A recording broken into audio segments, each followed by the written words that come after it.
Welcome to another episode of afikra Quartertones. My name is Mikey Mhenna. Today we have the privilege of speaking to Vanessa Paloma Elbaz, who received her Ph.D. from the Sorbonne and is a research associate at the Faculty of Music at Cambridge University and a Marie Curie Fellow. Vanessa, I'm really excited to have you on this series, mostly because I just came across your work because it's something I'm interested in. And then I was like, oh, wait, I can email this person and see if she wants to come on the podcast. So I love welcome. it. Yeah, welcome to the series. Thank you so much. Yes, and I've actually seen some of the previous ones, so it's great to join some of my distinguished friends and colleagues on your podcast. Thank you. I love it. If you were to describe what you research at a sort of like a Thanksgiving, a sort of family gathering, to a high schooler, like imagine a prototypical sort of niece or nephew who's 16 or 17 years old, and they say, Vanessa, what do you do exactly? What do you study? What would you say? I'd say that I study music that's about power dynamics.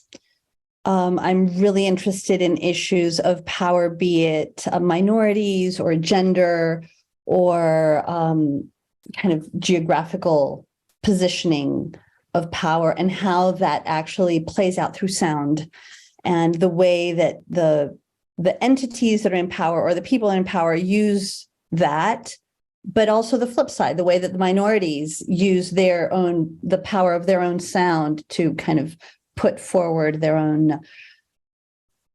their positions and advocate for themselves. Okay, so that's very broad, which is awesome. If they said, I'm going to be this high schooler, right? And I was like, oh, that's amazing. So like you study like Marvin Gaye, and you study Tupac Shakur, and you study sort of Nina Simone. I feel like there's something specific that you're not mentioning, like a geographic. Well, so I actually didn't say the geographic thing specifically for a reason why, Yeah.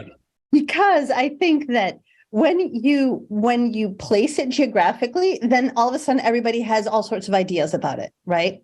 And then they put it in a box. And so I don't want the box. I don't like boxes. Like, boxes bother me. So yes, so I do all that within the framework of Spain, North Africa, right? And really mostly North Africa and its relationship to that movement between kind of north-south and also east-west. So I'm also really interested in diasporas of North Africa, and the way that plays out, and also the relationships of governments, European and American governments, to the musics of the minorities of North Africa. So that's why I don't really want to say it's only this. And I'm also interested in the migrations that happen. So, for example, the fact that a lot of Latin American music has a relationship to North African music, and to music and to Arabic music, but we don't really talk about that. And my question is, well, why? Why are we not talking about it? Who is making these choices to not talk about it? And how do we talk about it so that the world will actually listen? Yeah. Pay attention. Yeah, it's interesting. I mean, so let me speak to the box so that we can expand the box. And so for people who can't see the screen, a lot of the writing and sort of work that you've done has been about, as you mentioned, music from North Africa and Spain, and specifically on quote unquote maybe Jewish music, and women and Jewish women from those regions, and the music that they've produced over the years. So in order to expand that box, let's just speak to what that box might be. So what do you think people's preconceived notions are about what sort of Jewish music sounds like from North Africa? Do they have preconceived notions? Well, it depends who those people are. Some people will have preconceived notions. If you're talking about, for example, like Sephardi music. So the first material that I started working on was Sephardi music, which is in Judeo-Spanish, right? Which from North Africa, mostly. And so a lot of people in Spain and in the early music movement have an idea of what that is, and that it's like some kind of medieval sounding thing that reminds us of like the glory days of Al-Andalus that are like gone for nevermore, right? So that's one set. Other people, maybe in France and Brussels, will have an idea of Andalusian, like Arabo-Andalusian music, as that being kind of connected to Jewish musics. And a lot of people will have absolutely no idea. Most people will have absolutely no idea and will say, oh, how interesting, but what is that? I never even knew that there were Jews in North Africa. Yeah. Okay, so let's pick up right where you left off. So as you said, a lot of people would say, wait, I didn't even know there were Jews in North Africa, let alone Jews that were making music that were sort of defining an entire genre. So insofar as a lot of people think that, when did you first come across this music and realize, oh, there's something there that's worth exploring, and there's something there that might actually tell me more about sort of the world? Yeah, well, actually, for me, the first... It's interesting because I kind of have a very long history with this. It's from kind of my most tender childhood. I lived in Puerto Rico, and I sang in this children's choir that sang all sorts of kind of traditional choral materials, but it was a very kind of like a Vienna Boys choir type thing. So it was incredibly rigorous musically and linguistically and technically. And one of the songs that we sang was a song that was called Las Tres Morillas de Jaén, the three Moorish girls, right, of Jaén. And it's a song that talks about conversion and, Al-Andalus and what was happening, but in this very kind of mythological idea of love and the sensuality of these girls. One who has a Jewish name, one who has a Muslim name, and one who has a Christian name. So this was like this song that whenever we would go to dinner parties, my mother would always say, oh, can you please sing this song for our friends? And I hated it. But it put that kernel in my mind about this diversity that existed, women, right? Diversity, power dynamics, and the fact that it was in a song, right? A song that was part of one of these cancioneros that became very important in Spanish kind of musical and the Siglo de Oro times at post Reconquista, right? So then later when I went to get my master's, I studied with this man called Thomas Binkley, who was really important in the medieval music movement in the 60s, 70s, and had kind of revolutionized the way that people were looking at the interpretation of medieval music, because he said, we need to listen to Arabo-Andalusian masters and incorporate their techniques of improvisation into the performance of European medieval music. So with him, I actually really started to think about this in a more performative manner. And he urged me to travel to Morocco, where I had actually family roots from 5 generations back, but I hadn't really kind of connected with that because we had been living in Latin America, and I grew up in Colombia, and it just wasn't relevant to us, to our lives anymore. And so this started like this very long search within myself personally, like for my own, some background of my own roots, but at the same time musically, and what does this mean musically, and how do we tease this apart? And so when I left there, I actually got a grant to study Hebrew in Jerusalem, and lived there for a year. And then after that, I decided I actually want to sing Sephardi music. So this was when all these different pieces of the puzzle started to come together for me, where I realized, okay, this is something that interests me musically, but also personally and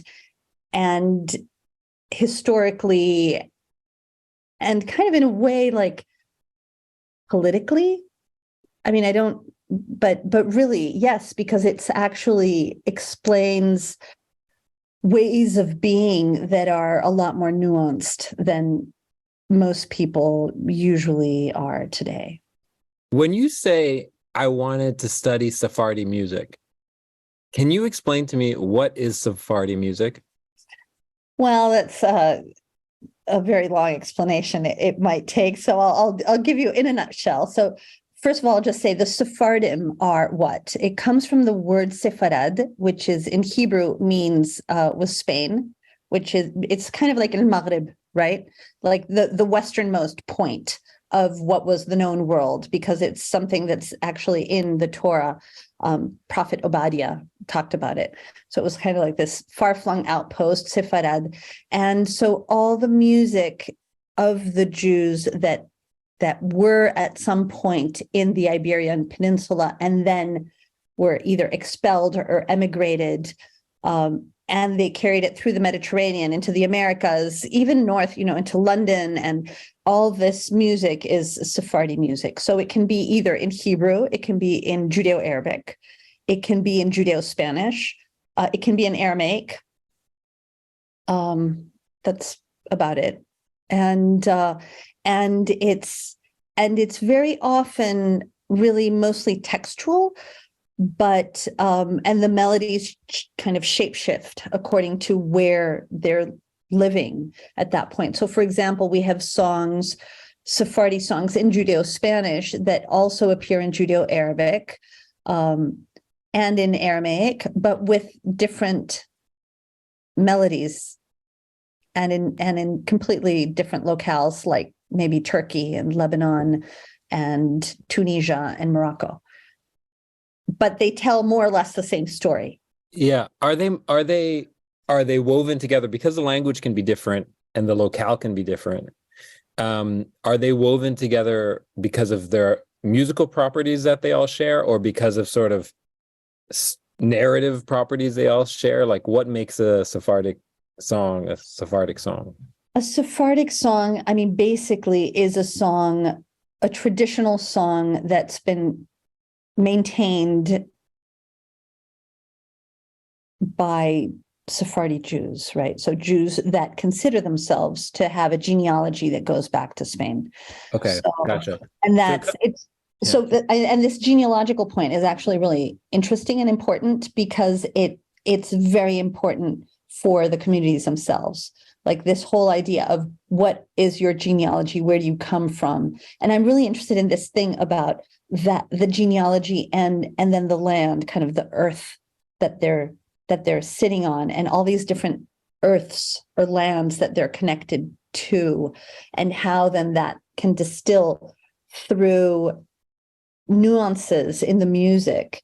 It can be what you bring in, a textual nuance from one thing, a melodic nuance from another one, a timbre from something else, and all these pieces then make this very complex layering of coexisting multiple identities, which is really a very, very much the hallmark of what it is to be Sephardi.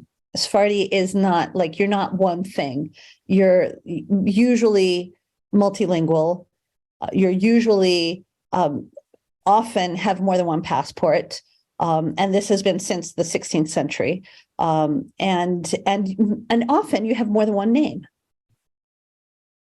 Right? Okay, so, cool. So for example, you'll have a Hebrew name, you'll have a Spanish name, maybe you'll have an Arabic name.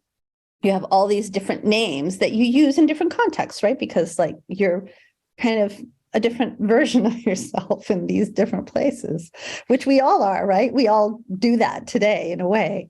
Yeah, of course.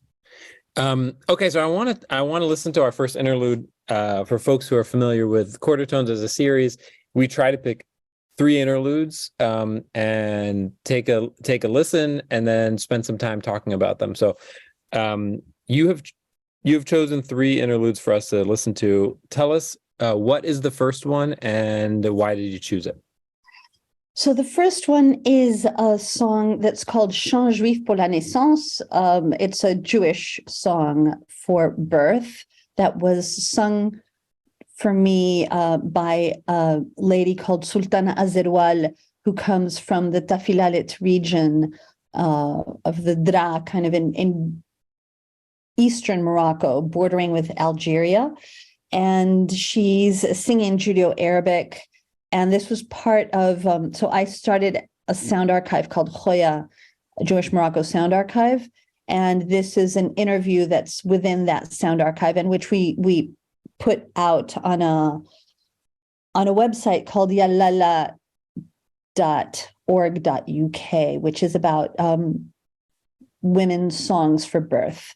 So she's singing, and the reason I chose it is because I'm really interested in looking at musically intimate portraits of sound. So women often inhabit the private and intimate space in this community, and they're very often singing. And these songs they're not on the stage, they're not on LPs, they're not publicly available. Nobody's heard about them unless you have an aunt or a grandmother or a mother. And they carry very, very important core messages for the community, and that are transmitted as crucial pieces of the local identity, even in diaspora. And so this is the reason that I wanted to put this out, just because I think that throughout the Mediterranean world, we have these songs and we don't pay enough attention to them. And so I invite all our listeners to pay attention to them and to record them. And let's keep these pieces of wisdom that are oral wisdoms that these ladies that are in their 70s and 80s still carry with them. Amazing. And this was, just give us when did you record this? 2016 in Casablanca. Okay, amazing. So let's play this. Let me get it going. وحدة ديال الزيادة حبلة ماشي كتولد وامها كتغني على بنتها اللي يكون عمرها كتقول لها الكابلة وإلا قلتي لي صاحبي نعطيك زوجة هواري وإلا قلتي لي طفلة عمو تخرجي من داري بحايا مربوحة سريني بولي تحلك سريني بولي تحلك وإلا قلت لي طفلة والعمو تخرجي من داري وإلا قلت لي صاحبي نعطيك زوجة هواري وإلا قلت لي صاحبي نعطيك زوجة من الخلاص وإلا قلت لي طفلة العمو تاخذ على الراس. ايوا هذا مازال عمرها مازال هي باكا ولدت مازال عمرها هكا ولا ولدات وليد قالت له وانا بعدا مع وليدك سامن ماكل والصراب والقضيات والفراس والفراسات الحلال والسمعه قاديه في بيتي شنية مرافقها هذا لا هيدي ومالك يا لله امي ويا لله امي حيانا كتر عجوبك لا ربي في الدنيا كتر عجوبها كتسود غير البنات لا يا لا امي كتعاير مولات البنات مولات البنت كتعايرها قالت لها لا ولدت لي ولد دابا تكبر بنتي وتاخذو وتسدي محاينو ولا ندي مطايبو. You know, it's so funny. It reminds me so much, as you mentioned, as sort of like songs that my grandmother would sing to me. And so I was wondering, in your research, have you come across sort of Sephardic versions of other versions of songs you've heard from other different communities, and where like, oh, this is exactly like the traditional Algerian song that I've heard a million times, but it's sung quite slightly differently? Are there examples of that? Yes, it's all over the place, because I mean, the thing is that there's there's no real separation between these communities musically, right? So it's just because one was Muslim and one was Jewish, or in Spain, for example, just because one was Christian and one was Jewish, they're singing the same songs often. They're changing if there's, for example, a reference to something that's like to the Prophet Muhammad, then the Jewish singers will change it actually and do it maybe to Musa or to another one of somebody in the pantheon of Jewish belief, right? And so that's one thing. The other thing that I think is really interesting is that sometimes the women would gather, Jewish and Muslim, and sing to and with each other as well. And because these communities don't exist in these geographies anymore in the manner that they used to, 50 years ago, we don't have access to that anymore. And because of, XYZ political reasons in other locales, then actually what could have been maintained in diaspora has not been maintained. Yeah, it's fascinating. You said you built this archive. I mean, how many of these types of clips do you have on the archive? I have, well, the interview with her is like an hour and a half. So it's very long, and there are all sorts of songs. And I interviewed her twice, one only sound and one with a video. But I have over like 1,200 entries.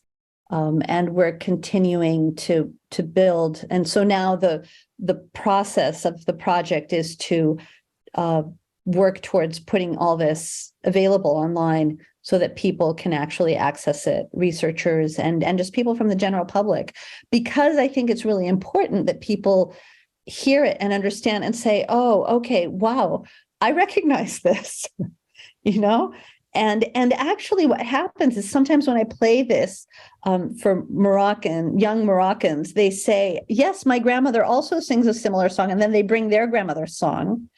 And so we can actually rebuild part of our lost or potentially getting lost history. Okay, so Vanessa, I want to connect this back to that first answer that you said, right? The conversation with the teenager. You said, I study songs that are related to power and related to, I can't remember exactly, and I don't want to misquote you, but how is this related to that stuff? How does this fall under that definition that you were describing earlier? Well, because I think that one of the things that my work is putting out there is the way that the intimate power, the power of the intimate sphere, is actually very much at the heart of the larger power dynamics of this community and of this region, and how often when we look at the music, we're looking only at masculine musics or musics of the public sphere and completely eliminating these voices that are actually engaging with that. And the fact that, because she talks about like issues of like, she'd rather have a boy and not a girl. And if it's a girl, then they're going to take the broom and like swish her out of the room or something like that. And so here here's a woman, an older postmenopausal woman, which is extremely important, singing because these songs were the songs that were sung at the beginning of the 9th month to the mother that was just about to give birth, right? That kind of like to usher her into the world of the empowered woman there, which was a mother of boys, right? If you're a mother of boys, you have power. Yeah. And so this is kind of like a macro bit of this much larger, a micro bit of this much larger macro dynamic between that has to do with gender, but also with positioning the Jewish community in front of the larger community that it belongs to, the larger Moroccan life, and then also into diasporas and colonial times as well, because she grew up during the protectorate. So interesting. So I want to move on to the second interlude, which is distinctly different. So tell us about what the second interlude is and why you chose it. So the second one is actually, it's a Tunisian song, Habibi Lawel from Habiba Messika, but it's in a remix by a young Parisian, Tunisian, Sephardi DJ called Sharouk, Sarah Perez. And the thing that I think is really interesting is the fact that it's about, it's that these two women are very transgressive. And so Habiba Messika was like this superstar. She was kind of the Sarah Bernhardt of North African Jewry, performer. She had a Muslim lover, right? So here that's like a no-no in the Jewish world for her to do that. That means that she will never become a mother, as Madame Azeroual was singing about. She won't become a mother within the Jewish community, probably, because that she's already kind of cut those ties, right? By breaching that boundary, that intercommunal boundary, which was very strict around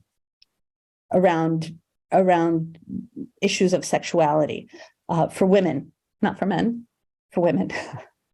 So I think that that here already we have this diva who's like larger than life and then dies very young, tragically, and then we have Sharouk, who's this young DJ today living in Paris. She lived in Spain for a while. That's recuperating the image of Habiba Messika as a badge of honor, as a young, liberated, Franco-Tunisian, Jewish, openly bisexual woman, and saying, yes, this is my kind of Jewish woman from North Africa. And I want to be like her, and I'm going to dance to this music and to remix it and to add beats and to explore it and to bring it into spaces of transgression today. Amazing. Okay, let's take a listen. This is on SoundCloud. The first clip was on YouTube. This is on SoundCloud. Let's play from the beginning. والله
All right. You're killing me. You stopped it.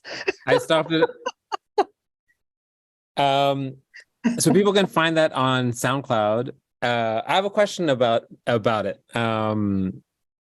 So are there musical properties that are obviously there isn't like a single sound, but are there some sort of musical properties that are very common, like certain modes or maqams that are used, or sort of forms or structures that are used across the music that you studied? Thank you for that question, because it actually comes up often. People are I think it's because we're very trained in that very musicological, like, let's look at the nuts and bolts of the music piece. And it's really, it really depends, because there's not like a Jewish makam or a Jewish sound in Sephardi tradition. There are modes that Jewish music might often have, but just because of the geographies, it has nothing to do with its Sephardiness at all. So if I'm looking at Turkish music, then, which sometimes I do look at, then it's more connected to Turkish makam. And if I'm looking at Egyptian or Tunisian, then it's connected more to like the music of the region. So for example, like in Morocco, we have Hijaz often, right? We'll have Ram el Maya, these kinds of, but I don't really think that it's necessarily telling us that much about the relationships that the people themselves are having to the music or the repertoire. It's just like it's an easy lexicon that they have in their back pocket, in their musical back pocket, and so it's easy to pull it out and to write a song on that mode, because it's what very often comes up. But what is interesting is semiotically, if you think about it, then it sometimes connects to some of the liturgical music, right? So if you're often singing in synagogue on Hijaz, and then you sing your love song on Hijaz, then there's kind of a collapsing between the intimate meanings of both, right? And that's interesting. But more than that, I don't. I mean, maybe there is more, but it's not really what I focus on. Yeah, it's interesting. We had a conversation about Habiba Messika on one of the previous Quartertones, and the degree to which, was a complete superstar, kind of was new information to me, and I became completely fascinated by her. Are there other examples of these types of pop stars, essentially, who are from this tradition? And if so, let me ask you the question: are there like 3 or 4 names that people should go look up if they're interested in, this type of music from North Africa? Yes, they should look up Chaim Botbol, who's still alive, actually, in Paris. And I think actually who's having a concert in Paris in February 12th. And he's in his 80s, mid 80s, something like that. They should look up Renette Llorona. She was also another big superstar. And Zohra Fassia, Zohra from Fez, right? Who was a huge superstar, and then actually also another very transgressive woman who turns out, this is kind of inside knowledge, was had an affair with the Botbol father. And so this was known, right? So she never married, right? So most of these superstar women singers were unmarried. And I think that is actually, I mean, this is one of the things that I'm writing about, is how when the woman becomes a superstar in the public sphere, then she's no longer marriageable material within the Jewish community, and which is devastating and tragic, maybe, for her, right? But so she then often doesn't have children, or if she has children, it's as an unmarried mother, as a single mother, or she marries outside of the community, and then that's a whole other set of kind of social implications for her. But this is kind of like the price she pays for stepping out of the intimate sphere, right? So those are some of the women superstars. But then Botbol is one of the male superstars, and there's of course Sami al-Maghrebi, who was a lot more conservative in a way, because he then became a cantor, became a religious figure, kind of moved away from these very public-facing cabaret type performances. And then there's Salim Halali, who's the big kind of superstar, who is gay as well. So another sexually transgressive figure, I think this is something that we haven't really talked about enough in the larger conversation on all this. But I think that is actually it's a really key point, because it has to do with boundaries around the community and kind of social controls, and how to maintain the transmission and the continuity of a minority, right? And so really marriage and that whole aspect of the nuclear family, to put it in Trumpian verbiage, is actually a really key part that is really visibly demonstrated when you look at these artistic figures. Were they all as beloved or similarly beloved as Habiba? Because from my understanding, my limited understanding, even with her transgressive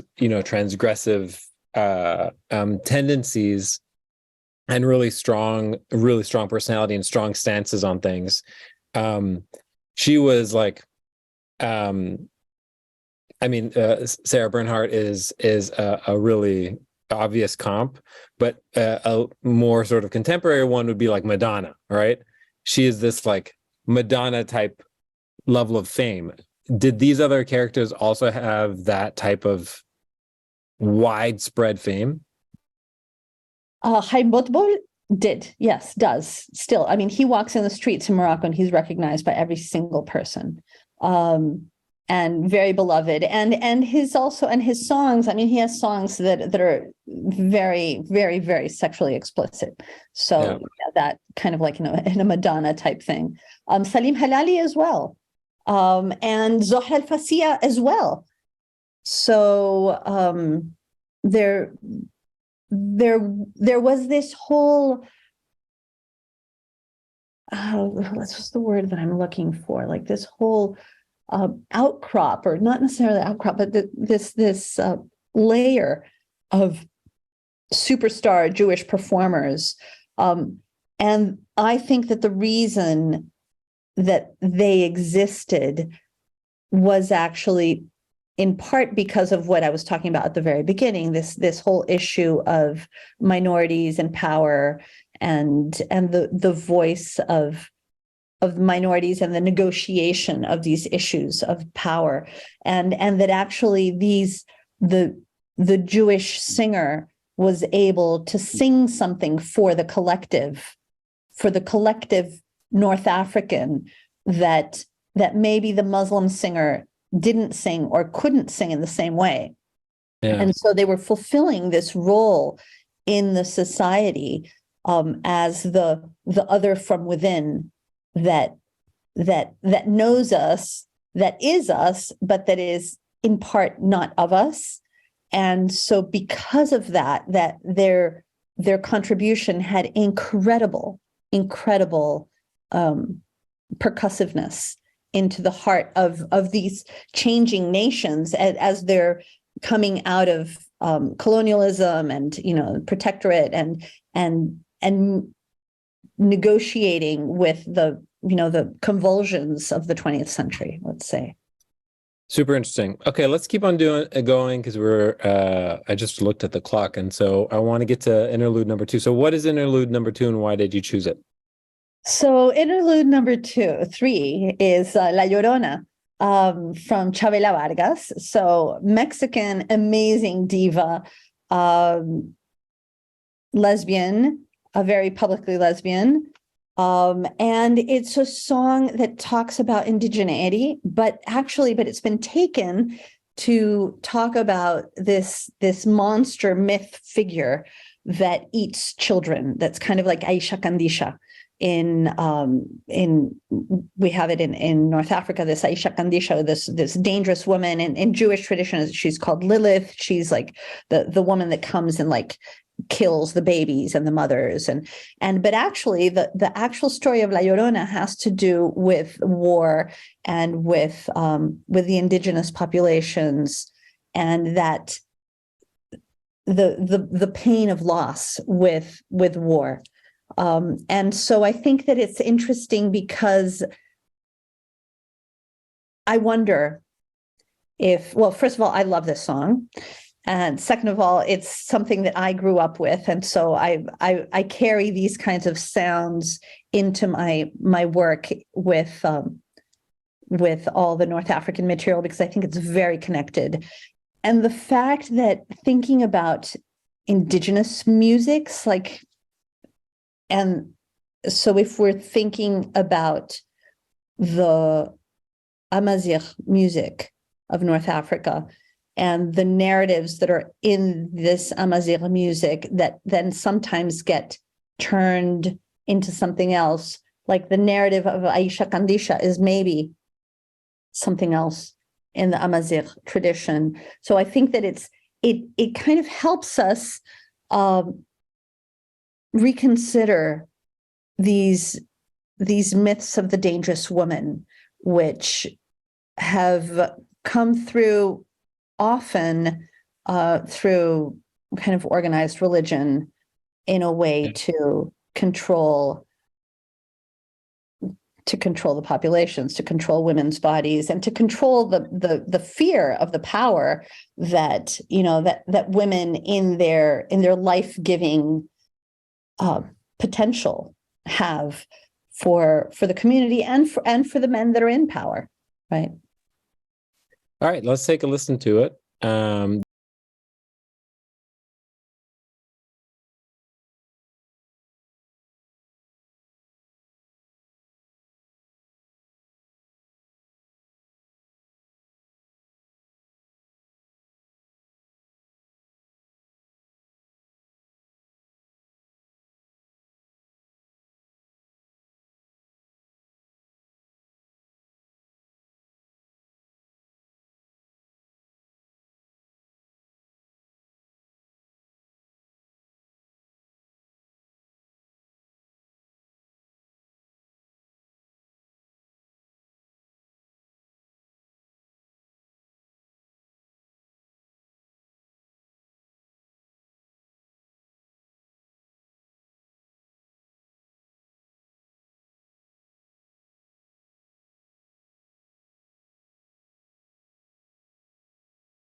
to this says, all right, wait, hold on.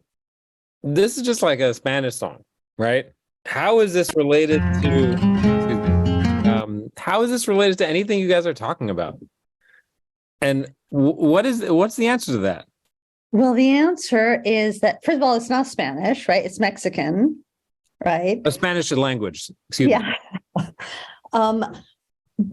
Well, it's related because of the migrations that happened between North Africa and Latin America that we don't really talk about that much, but that happened very much musically, architecturally, culinarily, and that we have until today the residues of this. So the stories are often similar, and even though it's in a different language, and so this is the getting out of the box that I'm talking about. Like, I'm interested in, let's look at this a lot more at the web of interconnections that exist and that actually exist since the 15th and 16th century, and that at some point the link seems to have been lost in the memory, and so we don't think about it anymore. So the reason that I wanted to put this in is in part because of my own personal connections as a Latin American to this repertoire, to these sounds, but also my own links to North Africa, and how actually I see that really coming together a lot more in this generation, because there are a lot of people from Latin America that are reconnecting to their North African roots and rediscovering that, and realizing actually that there was something there that they still carry in them from North Africa, but that hadn't been the door hadn't been opened yet. Very cool. Okay. Okay, I want to move on to the quick Q&A because we're almost out of time. So we'll do these 4 rapid fire questions and then we will call it a day. So what are you reading or watching these days? I'm reading a book by Elizabeth Povinelli called Roots Worlds. Incredible anthropologist. And it's from this book called Efluxus, or this publishing house, Efluxus, that does like art criticism. So that's what I'm reading now. Watching, I haven't really watched anything recently. Cool. Who would you love to shadow for a day, past or present? Who would I love to shadow for a day? Maybe, I don't know, the only name that's coming into my mind right now, I don't know why, is Frank Lloyd Wright, the architect. But maybe it is because of his relationship to nature. And I'm really interested. And one of the things that I'm thinking about a lot also recently is birdsong and music, and how we have these like very human creations of music, but that actually they're a lot more connected to the natural forms of song that birds have. And so maybe what Frank Lloyd Wright has done is a similar thing with architecture. Maybe that's why it came to mind. Have you ever listened to those slow down birdsong clips? No. Oh my God. If you go on YouTube and you type in birdsong and you slow down, and they're slowed to 5% of the tempo or 10% of the tempo, and all of a sudden emerge these amazing melodies. Wow. I'm going to do that as soon as we hang up. Yeah, because it's as if you took any melody that you had found out on a song and you pitched it up like 20x or 10x, and all of a sudden it sounds like a chirp, right? But when you slow it down and you pitch it down, all of a sudden, and you elongate it, which is what happens when you pitch everything down like that, you hear these beautiful, elegant, interesting melodies. So yeah, I highly recommend. So you know what, I mean, one of the things that's really interesting to me is when I discovered actually that birds have the same kind of form of transmission that we do. Like birds in different regions actually sing different songs. they sing different melodies. And the same species has different songs. So it's not like, and I thought, what? I mean, this means that, basically we do the same thing that the birds do. Yeah.